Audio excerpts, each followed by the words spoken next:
मुख्यमंत्री योगी आदित्यनाथ ने दीनदयाल उपाध्याय गोरखपुर विश्वविद्यालय के सामने स्थित पंत पार्क में भारतीय स्वतंत्रता सेनानी एवं उत्तर प्रदेश के पहले मुख्यमंत्री गोविंद बल्लभ पंत के पुण्यतिथि पर उनकी मूर्ति पर पुष्पांजलि अर्पित कर श्रद्धांजलि अर्पित की। मुख्यमंत्री ने भारत रत्न गोविंद बल्लभ पंत की पुण्यतिथि पर उनकी प्रतिमा पर माल्यार्पण कर श्रद्धांजलि अर्पित की। भारत रत्न पंडित गोविंद बल्लभ पंत महान स्वतंत्रता संग्राम सेनानी थे। उन्होंने वर्ष 1937 में संयुक्त प्रांत के मुख्यमंत्री के रूप में प्रदेशवासियों को अमूल्य सेवाएं देते हुए आजादी के आंदोलन में अपनी सक्रिय भूमिका को बनाए रखा। साथ ही दिसंबर 1954 में देश के प्रथम गृह मंत्री और उप प्रधानमंत्री लौह पुरुष सरदार वल्लभ भाई पटेल के आकस्मिक निधन के बाद देश के गृह मंत्री के रूप में अपने दायित्व का निर्वहन भी किया। उन्होंने राष्ट्रपिता महात्मा गांधी द्वारा देश की आजादी के लिए समय समय पर चलाए गए आंदोलनों में अग्रणी भूमिका निभाई।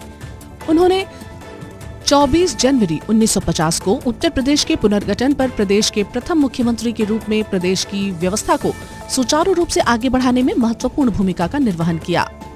इसके अलावा वर्ष 1955 से 1961 तक देश के गृह मंत्री के रूप में उन्होंने अपनी अमूल्य सेवाएं देकर राजभाषा हिंदी को सम्मान दिलाने का कार्य किया।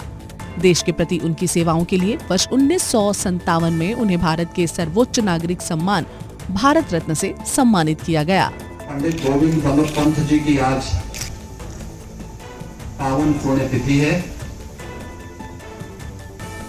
इस अवसर पर पंडित गोविंद बल्लभ पंत की स्मृतियों को नमन करते हुए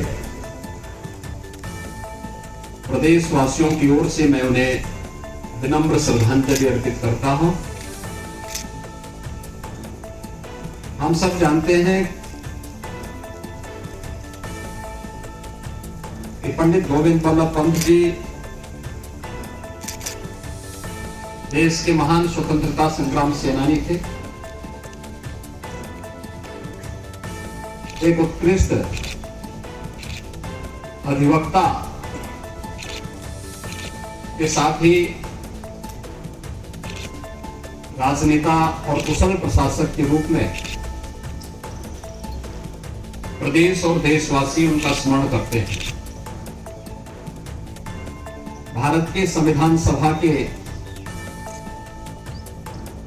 वे माननीय सदस्य थे। देश की आजादी के बाद उन्हें उत्तर प्रदेश के मुख्यमंत्री के रूप में उत्तर प्रदेश की व्यवस्था को आगे बढ़ाने का अवसर प्राप्त हुआ। 1954 तक पंडित गोविंद बल्लभ पंत जी उत्तर प्रदेश के मुख्यमंत्री थे और उसके उपरांत वे देश के गृह मंत्री बने। हिंदी को राजभाषा के रूप में स्थापित करने का श्रेय भी पंडित गोविंद बल्लभ पंत जी को जाता है। उनकी सेवाओं के लिए 1957 में उन्हें भारत रत्न से सम्मानित करने का काम किया गया था।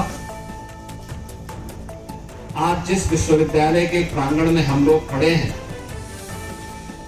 इस विश्वविद्यालय की आधारशिला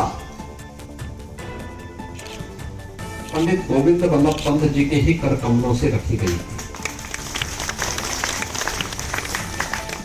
7 मार्च 1961 को उन्होंने अपने नश्वर भौतिक शरीर को त्याग करके अपनी लीला को समाप्त किया था। आज उनकी पावन पुण्यतिथि के अवसर पर हम सब उनकी स्मृतियों को नमन करने के लिए, उनके प्रति विनम्र श्रद्धांजलि अर्पित करने के लिए यहाँ पर एकत्र हैं। इस अवसर पर मैं एक बार फिर से भारत माता के ऐसे महान सपूत पंडित गोविंद बल्लभ पंत जी को उनके स्मृतियों के लिए नमन करते हुए विनम्र श्रद्धांजलि करता हूं।